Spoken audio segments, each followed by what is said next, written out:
O melhor amigo do meu marido apostou que eu choraria quando fosse servida com os papéis do divórcio durante o jantar de Natal. Mulheres são tão previsíveis, ele riu. Assinei na hora e entreguei a eles um presente embrulhado. Os rostos dos dois murcharam quando abriram. Você acha que ela vai chorar quando ler? O amigo debochou da sala de estar. Eles não perceberam que eu estava no corredor, segurando uma bandeja de bebidas. Meus pés congelaram, a respiração falhou, e o pulso martelava nos ouvidos. A voz do Brandon ecoou, leve e cheia de arrogância. Ela vai desmoronar. As mulheres sempre desmoronam. Isso foi 5 dias antes do Natal. Antes de irmos mais fundo, obrigada por estar aqui. Se você acredita que nenhuma mulher deve se sentir impotente dentro da própria casa, inscreva-se. É gratuito e nos ajuda a alcançar quem precisa de força, não de silêncio. Mas essa história não começou ali. Na verdade, começou bem antes da aposta sobre minhas lágrimas. Começou com risos. Sempre risos. Você sabe que eu poderia te deixar amanhã, né? Brandon dizia nos jantares, com os olhos brilhando de falsa ternura, enquanto massageava meu ombro. Todos riam. Eu também. Mas por dentro, algo encolhia, apertava, como um nó entre as costelas. As pessoas não percebiam o peso daquelas palavras, nem a frequência, nem como ele dizia com tanta facilidade. Ninguém notou quando deixei de usar meu vestido vermelho depois que ele zombou dele. Estamos forçando demais, não acha? Ou como comecei a analisar o tom dele antes de falar em público, torcendo para que minha frase não virasse um monólogo sobre os meus defeitos. Ele nunca gritou. Nunca levantou a mão. Brandon era mais esperto que isso. Suas palavras eram lâminas cobertas de mel. Não me envergonhe na frente do meu chefe. Você sabe que tem sorte de eu ainda estar aqui. Vamos lá. O que você faria sem mim? Cada frase vinha com um sorriso, uma risada, o tilintar do copo de uísque. Eu sorria de volta. Aprendi a sorrir. No começo, eu o defendia. Ele é só sarcástico, disse a Jenny, minha melhor amiga de infância, depois que ela ouviu um comentário dele no churrasco. Ele não quis dizer isso. Mas ela não se convenceu. Ele não precisa falar sério. Você parece que vai desaparecer. Talvez eu já estivesse. Parei de postar nas redes sociais. Comecei a faltar aos encontros do clube do livro. Ignorava as ligações da minha irmã. Meu mundo encolheu. Tudo girava em torno do humor do Brandon, seus ritmos, seus limites. Ele gostava de controle sutil. Quando minha mãe veio me visitar, ele fez questão de me lembrar, com estardalhaço, o quanto a cozinha estava bagunçada. Quando eu esquecia a roupa na lavanderia, ele murmurava, inútil. Baixo o suficiente para negar, alto bastante para eu ouvir. Mesmo assim, me convenci de que aquilo era o casamento. Não era conto de fadas, mas era estável. Duradouro. Pelo menos ele não me traía. Pelo menos ele não me batia. Pelo menos. Até que veio a gala. Estávamos tomando champanhe em um evento de arrecadação da empresa quando ele virou para mim, com os olhos vidrados de álcool e desprezo. Você é igual a todas, ele murmurou. Sempre querendo mais. Sempre grudenta. Carente. Minha boca secou. Meu rosto queimou com a vergonha familiar. E eu nem perguntei o que tinha provocado aquilo. Eu raramente fazia aquilo. Quando chegamos em casa, ele bateu a porta com força e foi direto para o armário de bebidas. Fui atrás, com passos calculados. Servi outra dose para ele e entreguei com um sorriso mesmo que eu havia ensaiado até a perfeição. Sabe, eu disse com suavidade, talvez devêssemos assinar alguma coisa. Só por precaução. Você vive brincando que vai me deixar. Por que não tornar isso oficial? Ele riu alto, despreocupado. Você realmente acha que eu preciso de um acordo pré-nupcial para proteger os lucros do meu fantasy futebol? Rabiscou o nome num guardanapo e jogou ao lado. Pronto. Vai autenticar se estiver tão assustada. Em seguida, apagou no sofá. Na manhã seguinte, ele esqueceu do guardanapo. Mas eu não. Em menos de 24 horas, ele estava autenticado. Jane me ajudou. Não fez perguntas, apenas me olhou com aquele silêncio que só a amizade íntima carrega e me estendeu uma caneta. Dobrei o papel, coloquei no envelope à prova de fogo e escondi no fundo de um arquivo, embaixo da pasta rotulada Impostos 2020. Em seguida, enviei uma cópia digital para um e-mail privado, que a própria Jane havia criado para mim, anos atrás. Por precaução. Naquela noite, preparei o jantar como sempre. Perguntei ao Brandon sobre o dia dele. Ri das piadas que ele fazia dos colegas. Lavei a louça, limpei o balcão enquanto ele rolava o celular. Ele não percebeu o jeito diferente como comecei a observá-lo. Não era medo. Nem raiva. Era cálculo. Nas semanas seguintes, algo mudou dentro de mim. Não por fora nada dramático. Mas comecei a manter um diário. Não um bonito, cheio de frases inspiradoras na capa, mas um caderno espiral simples, escondido debaixo do meu colchão. Nele, anotava tudo, os comentários, o humor, a hora em que ele chegava como naquela vez, às 1h15 da manhã, cheirando a perfume e tequila. Eu ainda não estava planejando nada. Pelo menos, não conscientemente. Mas na festa de ano novo da empresa dele, diante de um grupo de novos contratados, ele soltou: "O hobby da minha esposa é gastar demais." Eu não chorei. Pedi licença, fui ao banheiro e olhei para o espelho. Ele acha que sou fraca, frágil. E ele estava certo. Eu era. Mas estava aprendendo a não ser. Alguns meses depois, enquanto dobrava roupas, encontrei um recibo no bolso da calça jeans dele, 2 taças de vinho, um quarto de hotel caro, morangos do serviço de quarto. Datado do Dia dos Namorados, dia em que ele supostamente estava viajando a trabalho. Não o confrontei. Escaneei, arquivei e anotei. Tornou-se um padrão silencioso. Um ritual. Provas, não emoções. Durante o jantar, dias depois, ele comentou: "Se a gente se separar, você vai voltar rastejando. Nem sabe consertar o Wi-Fi sem mim." Eu assenti, servi mais vinho e respondi: "É verdade." Mas eu já não acreditava nisso. Existe um tipo específico de silêncio que cresce em lares como o nosso. Não é paz. É tensão. Como um fio esticado, prestes a arrebentar. Cada cômodo repetia conversas que nunca tivemos. Cada sorriso meu vinha acompanhado de náusea.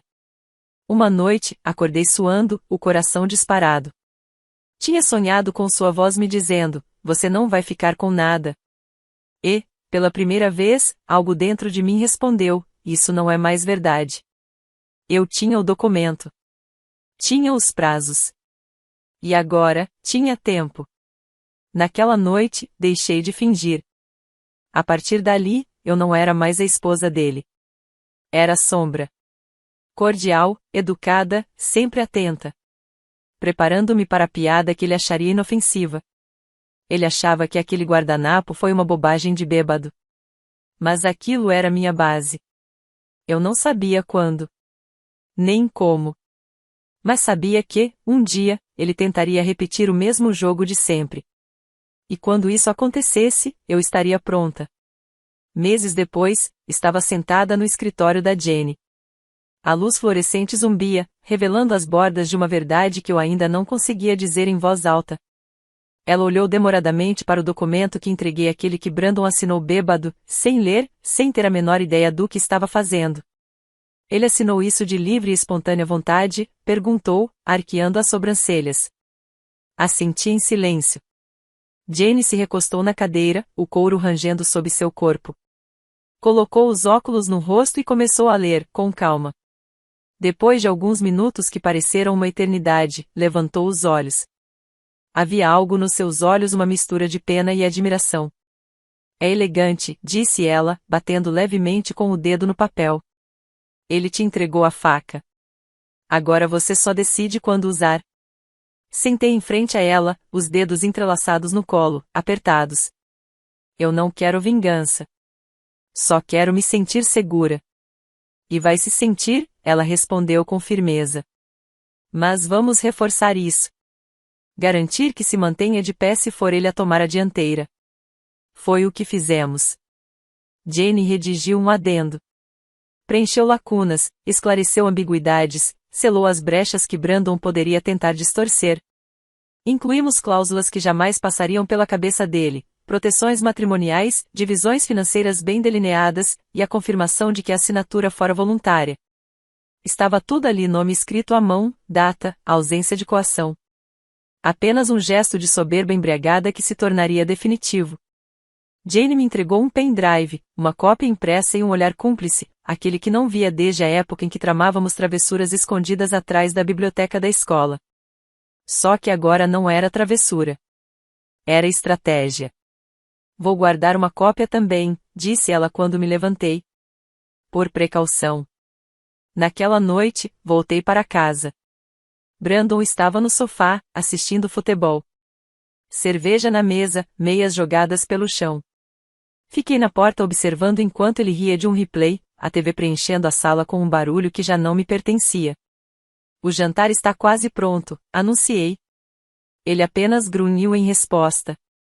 Aquele foi o início da minha atuação e eu a desempenhei melhor do que jamais imaginei. Virei a esposa exemplar de que ele gostava de se gabar, educada, agradável, equilibrada. Quando ele fazia piadas sobre meus gastos diante dos amigos, eu ria junto. Quando se vangloriou da promoção na festa da empresa, beijei sua bochecha e brindei com um sorriso. Mesmo sabendo que a tal promoção era, na verdade, um empurrão do chefe para tirá-lo do setor. Eu não discutia mais quando ele era cruel. Em vez disso, elogiava seu gosto por vinhos, os restaurantes que escolhia e até sua nova loção pós-barba, embora não se parecesse em nada com o cheiro que usava quando nos conhecemos. Ele pensou que eu estava amolecendo. O que ele não via era que eu estava afiando. Brandon começou a relaxar de novo. Acreditava que o fogo dentro de mim havia se apagado. Ficou mais descuidado, mais convencido. Passou a chegar tarde sem justificativa. Deixava o celular com a tela para cima, mensagens piscando de números sem nome. Vi uma que era claramente para mim, hoje à noite, no mesmo hotel. 10 minutos depois, ele saiu dizendo que ia para a academia. Abri nosso notebook compartilhado, sincronizei os dados do telefone com minha pasta na nuvem e encaminhei as capturas para o e-mail que Jane havia criado para mim. Não chorei. Não tremi. Fui até a cozinha e preparei lasanha preferida dele. Quando voltou, encontrou uma refeição quente e um sorriso acolhedor. Foi a melhor comida da semana. Algumas semanas depois, no churrasco, vi Nate, seu melhor amigo, encurralá-lo perto da churrasqueira, cerveja espirrando enquanto gesticulava.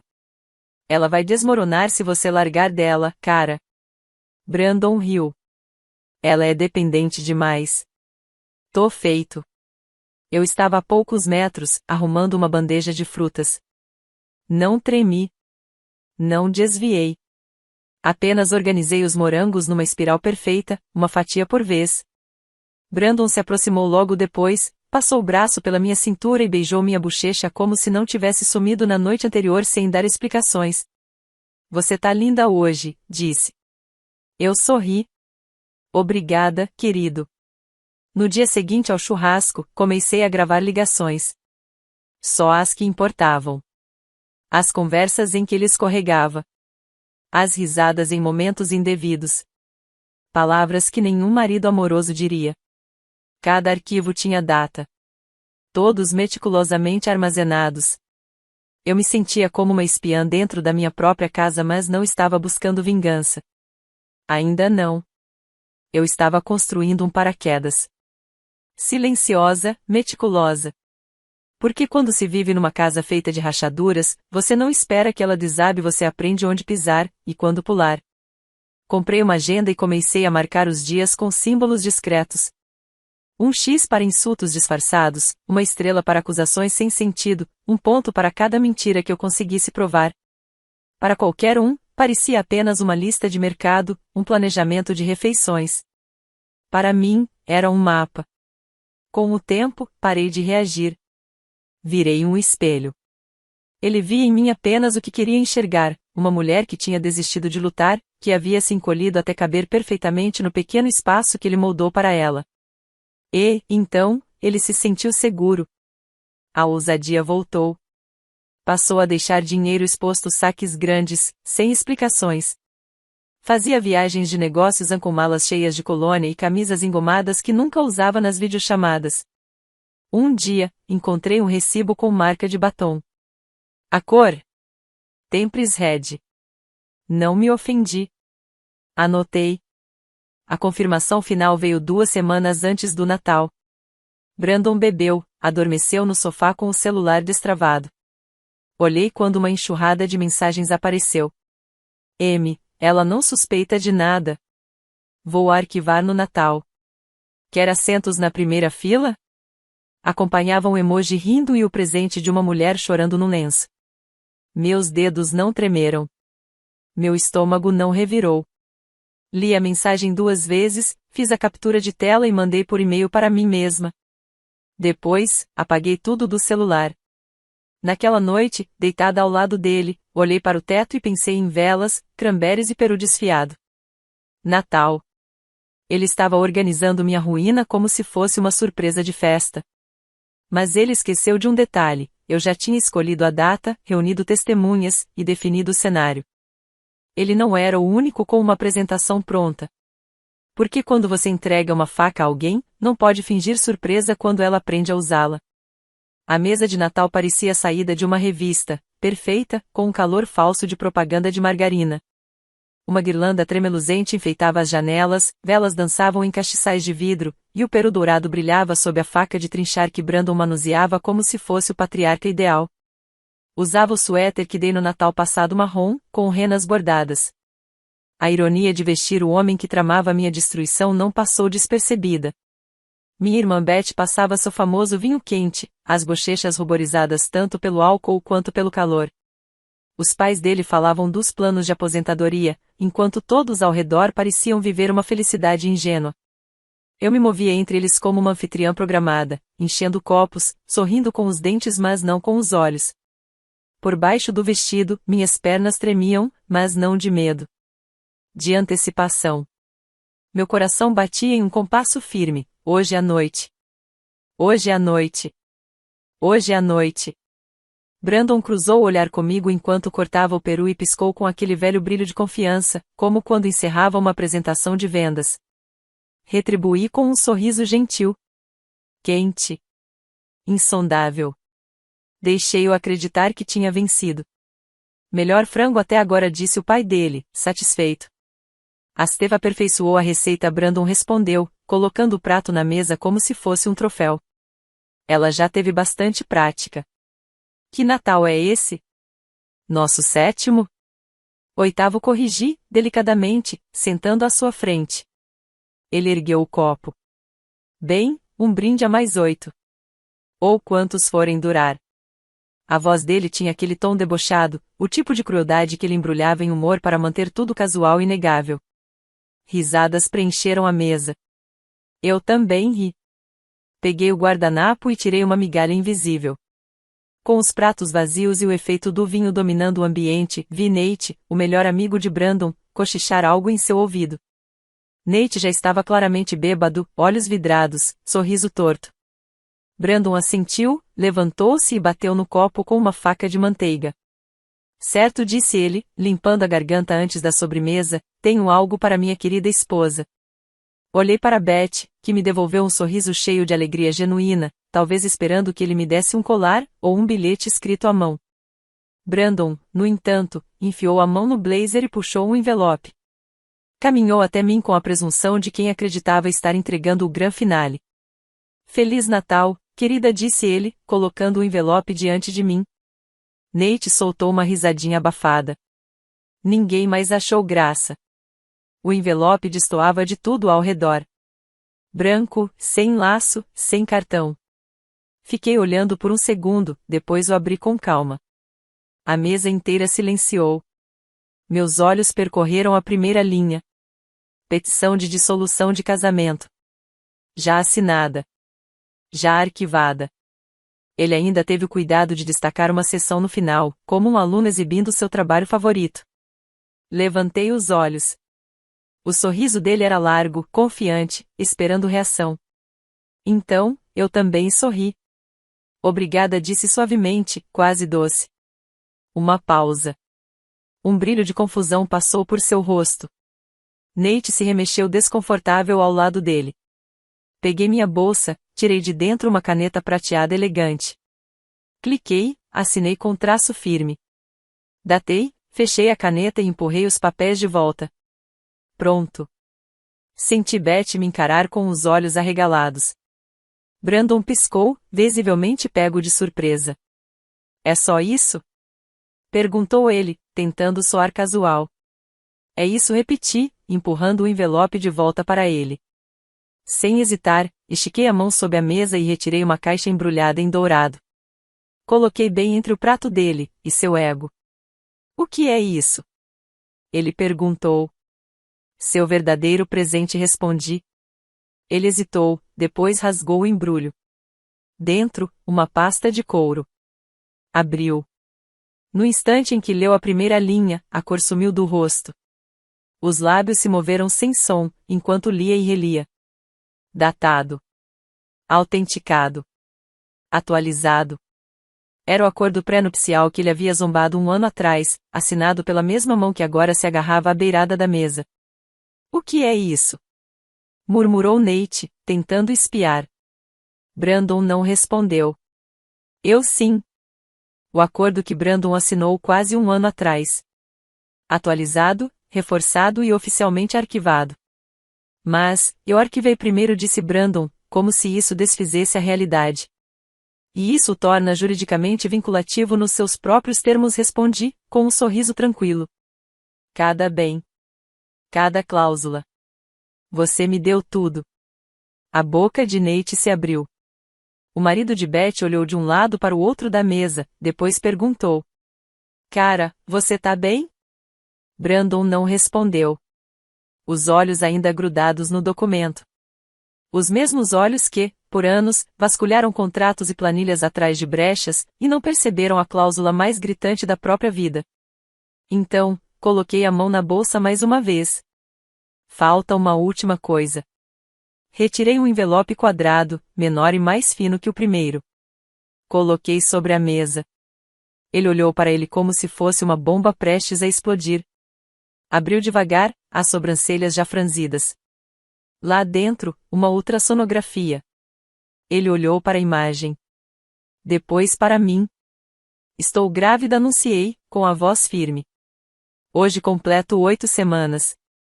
A expressão dele se partiu.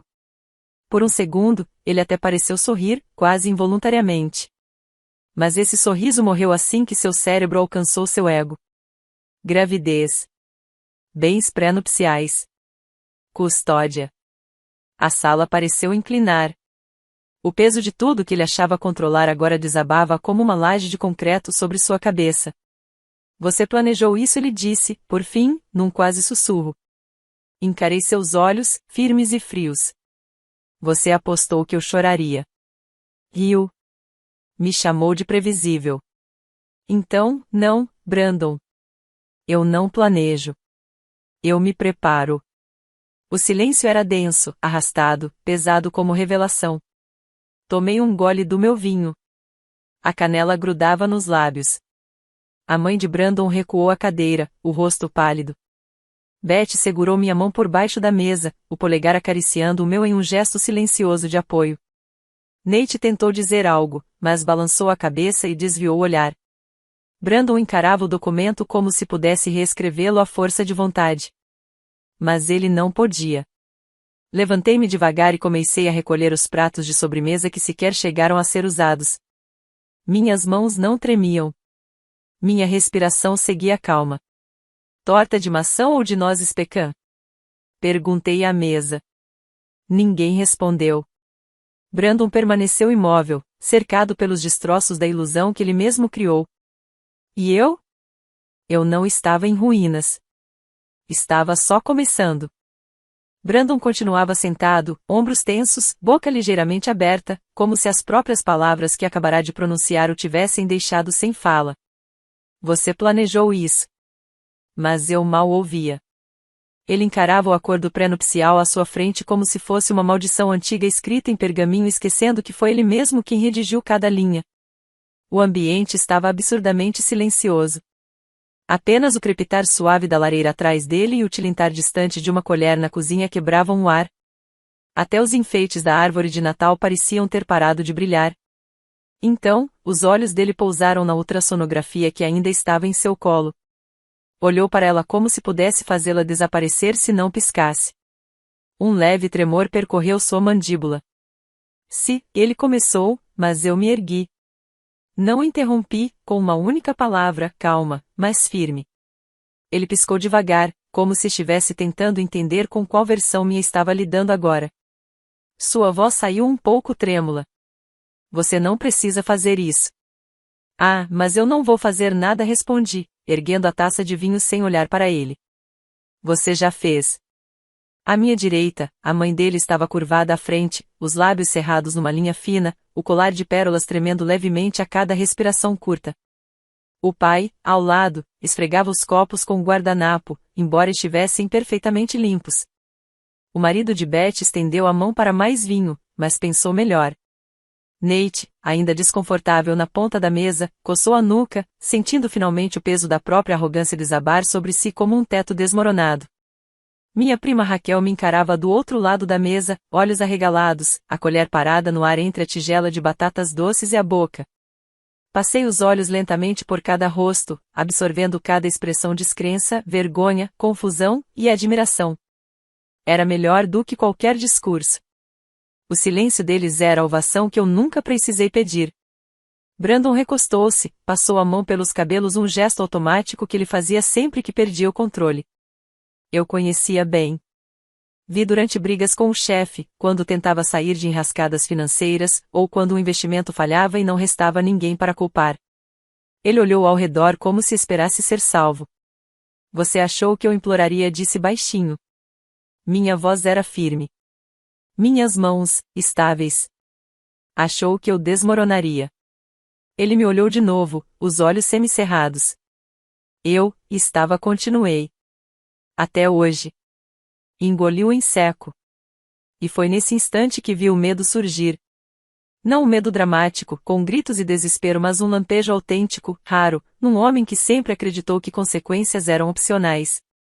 Brandon abriu a boca para dizer algo, mas o telefone vibrou sobre a mesa de madeira polida. Ele olhou. Outra vibração. E uma terceira. Pegou-o com os dedos trêmulos e desbloqueou. Lá estava, o e-mail de Jenny. Assunto: confirmação do acordo pré-nupcial legalmente vinculativo. Observei enquanto seu rosto se contorcia num horror lento e silencioso. Cada palavra arrancava uma camada de sua falsa confiança. Rolava a tela com o polegar, os lábios entreabertos, a pele esbranquiçada. Ao final, lá estava a assinatura de Jenny, o cabeçalho elegante da firma dela, tudo autenticado, com metadados, data, hora impecável. Isso não conta, diz pra ela, murmurou ele, apertando o telefone como se pudesse reverter os fatos. Outro toque. Dessa vez, era do e-mail do próprio pai. Assunto: documentos pré-nupciais assinados e datados FYI. O homem que ele uma vez chamou de dinossauro jurídico agora tinha em mãos a prova de que seu menino de ouro havia entregado tudo e de bandeja. Brandon soltou o celular como se tivesse sido queimado. Virei-me para Beth, que observava tudo em silêncio. Estou com vontade de um doce agora, disse suavemente, com a voz quase alegre. Você pode me passar a torta?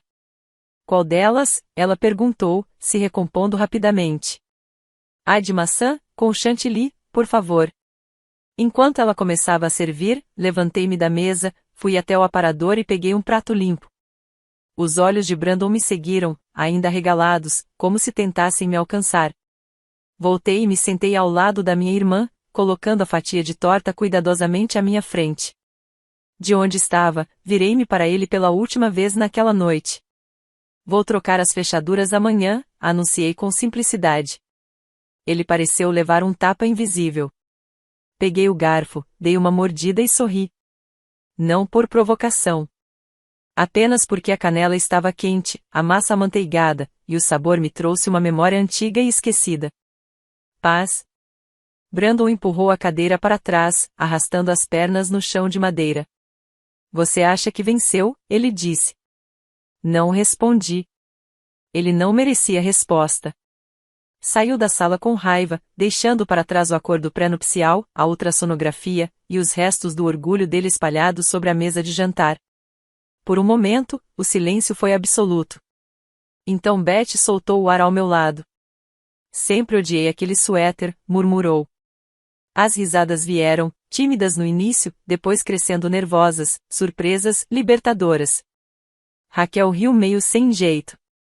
Até a mãe de Brandon deu uma risadinha abafada atrás do guardanapo, embora rapidamente desviasse o olhar. Dei outra garfada na torta e me inclinei para Beth. Feliz Natal, sussurrei. Ela encostou a cabeça no meu ombro por um instante. Não houve escândalos, gritos, pratos quebrados. Apenas uma exibição silenciosa de poder medida em olhares, documentos, e uma simples fatia de sobremesa. O ambiente mudou naquela noite. Não porque eu alterei a dinâmica, mas porque eu a recuperei. Beth dormiu lá. Quando Brandon bateu a porta ao sair, ela apenas me olhou e disse: Você não vai acordar sozinha amanhã. Não precisou dizer mais nada. Dormimos no quarto de hóspedes. Eu deitada de lado, com uma mão sobre a curva suave da minha barriga. Sua mão tocou a minha no escuro quente, silenciosa. Eu não percebi há quanto tempo estava prendendo a respiração. Até aquela noite. Quando finalmente exalei, parecia o suspiro de outra pessoa. De alguém que eu mal reconhecia.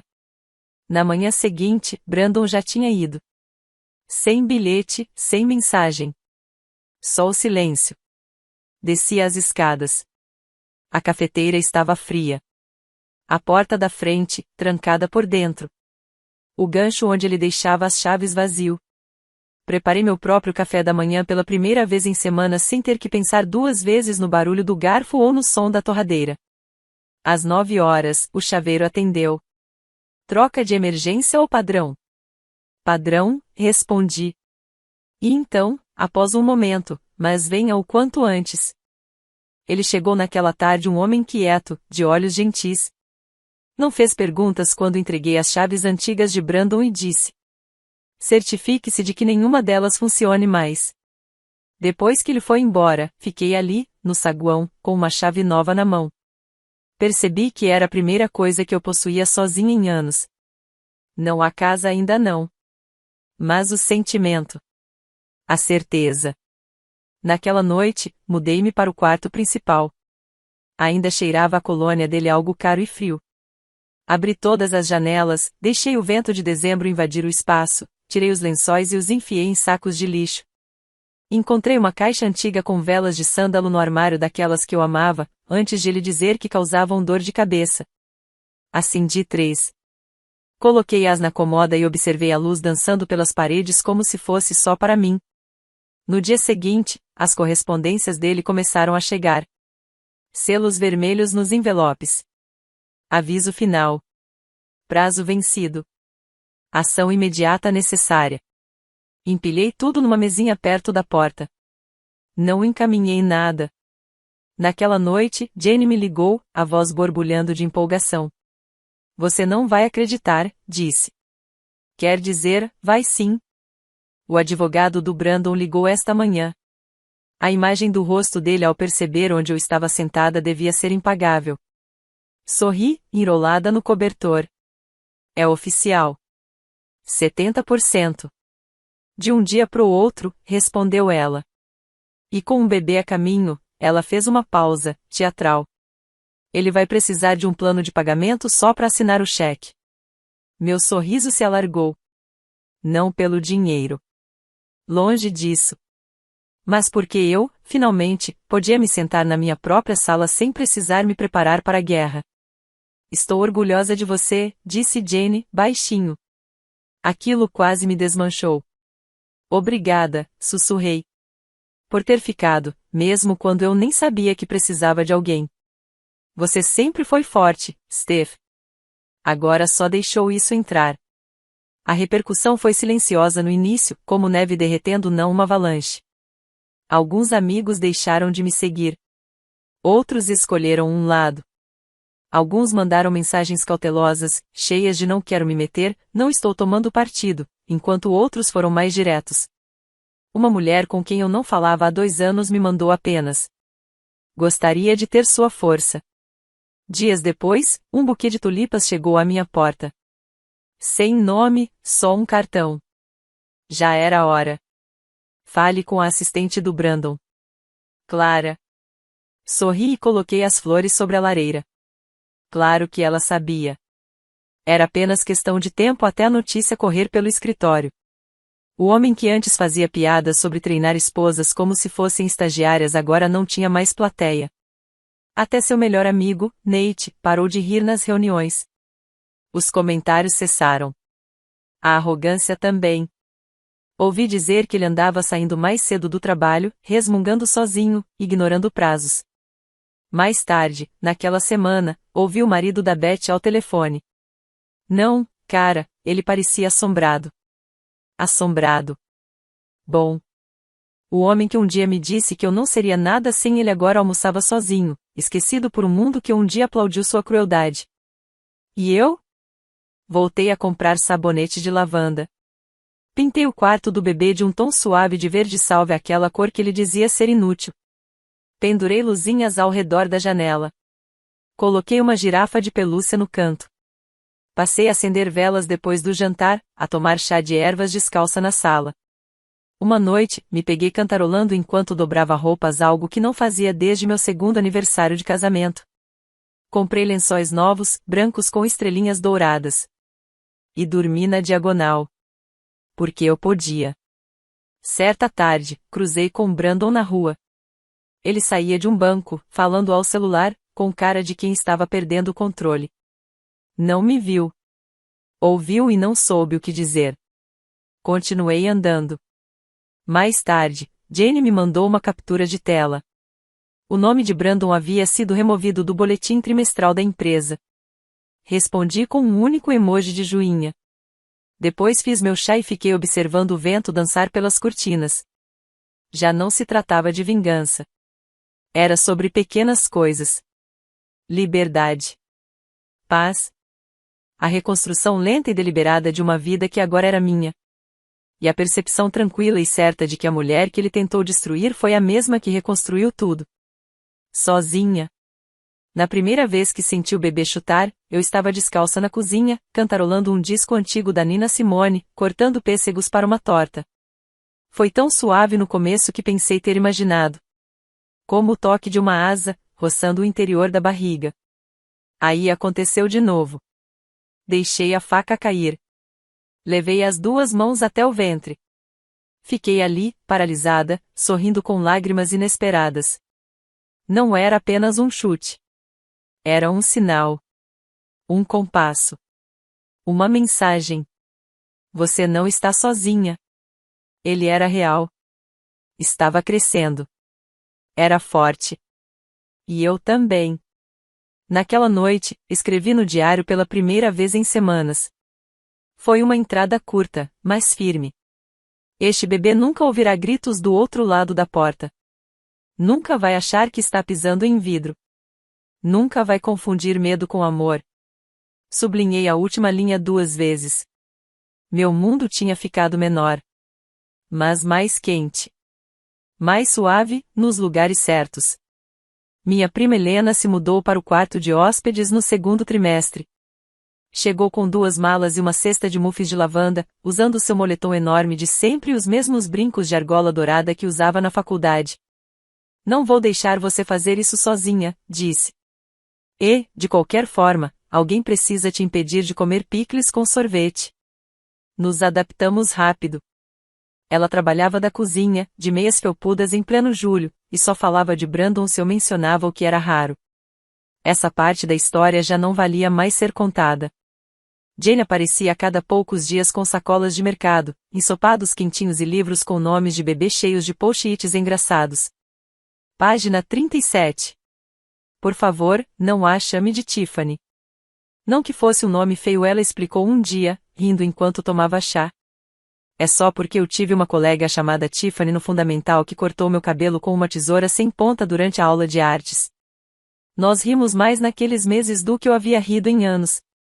Não falávamos sobre processos, advogados ou as feridas que Brandon deixou. Falávamos sobre receitas, cores de berço, qual carrinho era mais fácil de fechar, e se o ex dela estava stalkeando seus painéis no Pinterest. Foi a primeira vez, em muito tempo, que o silêncio não me assustava. Era um silêncio compartilhado. O quarto do bebê foi ganhando forma devagar. Pintei as paredes de um amarelo suave e enchi o espaço com móveis de brechó. Restaurei tudo com pinceladas de afeto, uma demão de tinta quente por vez. A cadeira de balanço chegou numa caixa enorme, e Helena passou 3 horas tentando montá-la antes de jogar o manual pro alto e declarar: pronto. Tá aí a origem do vilão da sua história. Rimos até o rosto doer. Num domingo calmo, peguei uma caixa no fundo do armário do corredor. Na hora em que encostei nela, eu soube. A fita de cetim rangendo, o cheiro de cedro grudado nas bordas. Nossas fotos de casamento. Sentei no chão da sala e abri a tampa. Lá estávamos nós, sorrisos congelados, votos embrulhados em renda branca, mãos dele na minha cintura, meus olhos cheios de sonhos que haviam virado pó. Não chorei. Nem tremi. Guardei cada foto em um envelope separado e etiquetei a caixa com desapego. Dirigi até o centro de doações, entreguei o envelope sem cerimônia e fui embora mais leve. No caminho de volta, parei numa livraria e comprei um diário novo capa de couro, páginas grossas, cor marfim. Naquela noite, escrevi na primeira página: planos que são só meus. Passei a escrever nele todas as noites. Às vezes, só uma palavra. Outras, páginas. Mas tudo ali era meu. Quando o Natal chegou, o ar da casa cheirava a canela e pinho não atenção. A mesa era menor, mais acolhedora. Sem centros de mesa exagerados, sem taças usadas como armas de charme. Houve risos. Risos de verdade. Daqueles que surgem sem esforço. Betty trouxe seu filho pequeno, que jogava purê de batata no chão e gritava ó, como se fosse um truque de mágica. Meu pai cortou o peru enquanto Helena tentava, sem sucesso, preparar um molho vegano. Jenny trouxe um acompanhante o primeiro em um ano e eu não senti inveja. Eu me senti inteira. Ao lado do filho da minha irmã, uma cadeira alta novinha em folha, branca com estrelinhas amarelas, segurava o amor da minha vida. Minha filha. Talvez tivesse os olhos dele, mas o resto era todo meu. Bochechas cheias, coradas pelo frio. Dedinhos agarrando a bandeja, balbuciando como se estivesse dando o discurso mais importante do mundo. Eu não passei a noite vigiando a porta. Não controlei meu tom. Não ensaiei respostas na cabeça. Não temi que um elogio pudesse virar conflito. Eu estava ali. Presente. Cada garfada, cada história entre pratos, cada olhar trocado, tudo era uma celebração. Não de sobrevivência, mas de renascimento. Depois do jantar, me enrosquei na poltrona perto da lareira com minha filha dormindo sobre meu peito. A respiração dela aquecia meu suéter. Todos foram para a cozinha ou saíram para uma caminhada, mas eu fiquei. Fiquei ali, abraçando aquela paz que antes parecia coisa de filme. Dei um gole no chocolate quente e sussurrei. Ele disse que eu não seria nada sem ele. Ela se mexeu levemente, os dedinhos se curvaram. Beijei sua testa e sorri. Mas acontece que, sou tudo sem ele. Qual foi o seu momento favorito? Me conte aqui nos comentários. Para mais histórias de força, vingança inteligente e justiça emocional, inscreva-se no canal e ative o sininho para não perder nenhum detalhe.